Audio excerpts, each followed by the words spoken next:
FSS is a program focused on assisting families to support their loved ones and children in the family home. What's the purpose of it? It helps with costs associated with promoting self-sufficiency.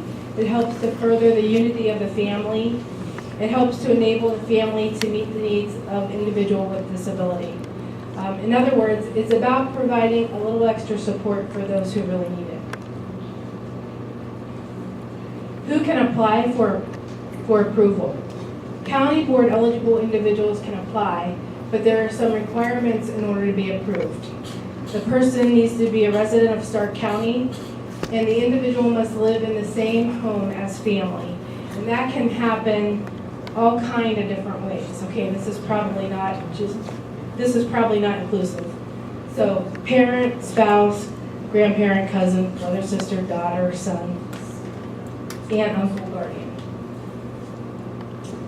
Exclusions. There are some exclusions to FSS.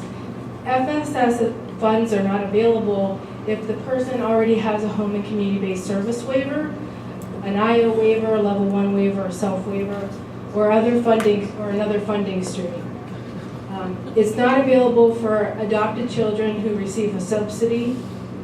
It's not available for foster children, and it's not available for a household income, a family that has a household income of greater than $79,762, because we really want to provide assistance to folks who really have no other funding for the things that they might need. What can you do with FSS? Once approved, funds can become available to pay for services that might include respite care in or out of the home, special diet-related items, counseling, therapy services, home modifications, adaptive equipment, transportation, training, maybe diapers or certain kind of dietary foods that someone might need, recreation. And this again is not the only things that it can pay for, but this is kind of giving you an idea of what it might be used for. So, maximum funds available. The way that this works is we kind of allot funds based on the quarter of the year, and we operate by the fiscal year. So there's a first quarter, second quarter, third quarter, fourth quarter, and then in the first quarter, the maximum amount is $750. In the second quarter, the maximum amount is $570. In the third quarter, the maximum amount is $380. And in the fourth quarter, the maximum amount is $190. So, and this is for the 15-16 fiscal year, but these amounts will stay the same for 16-17. Paul, are you taking questions throughout, or do you want to wait till the end? I can take them throughout, doesn't matter. I have a question. Okay.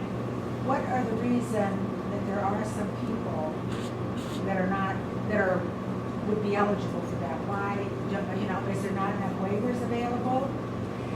Certainly Or we why have. are they not on what they need to be on? Well, no, there aren't enough waivers available for everybody that we have a waiting list for. So that might be one reason. Some are just, a lot of children take advantage of FSS funding. These aren't adults necessarily. No, it's anybody that's eligible for Stark TV services. Okay, so the funds are also available based on a sliding scale. So I want to just kind of explain this a little bit. What we do is we have an application, and in that application we ask for the taxable household income, and then we have a copay that we have set for whatever someone's income might be that they report. And basically we attribute that copay to what we allot to each person. So if they have a zero copay and they're in the first quarter, they'll receive $750. if they have a 10% copay and we're in the first quarter, they'll get $675 based on the copay and the reported household income. Does that make sense? Then we operate, how we have operated in the past is we have this coupon system that once we receive the information, we send out coupons based on what folks report and the amounts that we should be giving to folks. So basically the process, the individual is determined eligible for county board services and requests FSS. The family receives the application, completes it, and submits it back to the FSS coordinators. FSS coordinators receive the application, review it, and processes as appropriate the application. And then the family receives the fund allocation through the coupons. And then they can use those coupons with vendors who have agreed to accept the coupons, and providers who can deliver services, and then submit claims to NEON or the Northeast Ohio network for reimbursement. And if there is a vendor that someone wants to use that doesn't accept the coupons, they can pay out of pocket and then keep the receipt and turn the receipt in and then get reimbursed. So the FSS program has kind of changed hands as far as coordination of that a couple times in the last couple years. So now I'm overseeing the FSS program. And so we know that we have a few improvements that we need to make to it.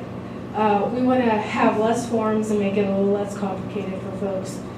We want to make sure that we are in the process of putting down directions in writing so that we can give those to people so they know exactly what our expectations are to be able to get the funds. We have a couple SSAs now that respond to the FSS applications and requests so that we can get what people need in a timely manner. We have an email address now, starkfss@starkd.org. And if anyone has questions, they can call the SSA intake line and talk to an SSA about what their questions might be for FSS as well. That's a pretty simple program. So, does anybody have any questions? Yes.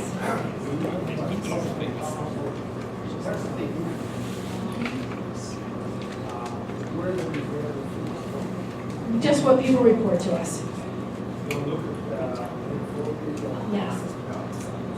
Now,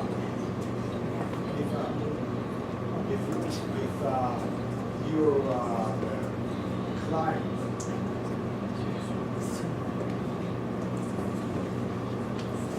the client is adult, age including older, he's normally not included in the household income.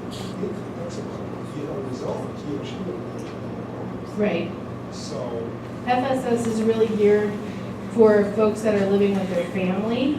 So if someone's living alone, we would probably need to look at that on an individual case basis to see what they needed.